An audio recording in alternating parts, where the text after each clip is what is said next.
Habang tumatagal ang mga araw, unti-unti na rin kaming bumabangon. Tambak na mga basura at nabubulok na mga paninda at mga gamit na mga inanod ng tubig baha ay unti-unti na ring tinatanggal ng local government at iba pang mga ahensya ng gobyerno at mga voluntaring naglilinis ng kapaligiran. Sandamakmak na basura at animoy parang bundok na dahil sa sobrang kapal nito ay hindi mo na aakalain na ito'y basura.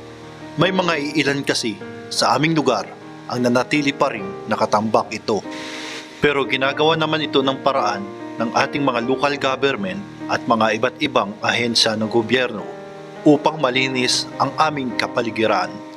Hindi basta-basta at madali ang paglilinis ng kapaligiran dahil sobra nitong daming ang mga inanod ng tubig baha. Kahit na humupa na ang tubig baha, may mga iilan ng ating mga kapwa Bicolano ang nananatili pa rin nakatira sa isang maliit na trapal dito sa Barangay Sabang, lungsod ng Naga. Ang mga iba nating mga kababayan ay bumabalik na sila sa kanilang kanya-kanyang mga tirahan.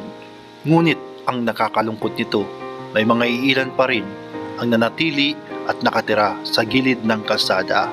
Hindi man madali sa amin ang pagbangon agad-agad, pero umaasa kami na babalik lahat sa normal na aming pamumuhay dito sa Kabikulan.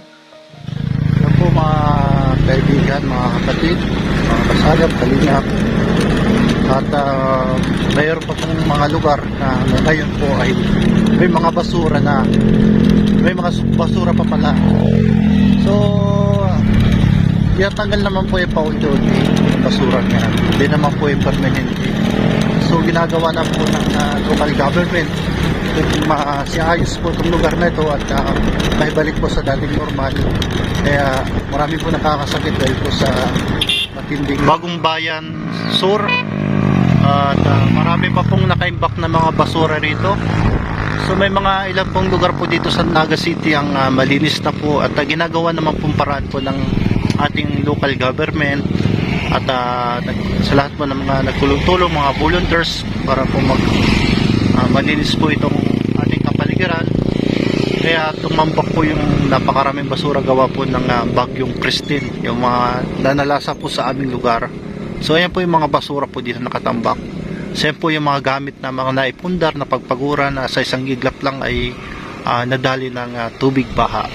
So maglilibot pa po tayo sa may mga lugar po na malinis na at may nakaimbak pang basura. Siguro abutin po ng isang buwan ito bago po tayo totally recovery po ang ating lugar. Kaya habang patuloy po tumutumba yung oras at lumilipas sa mga araw ay may mga improvement na po dito.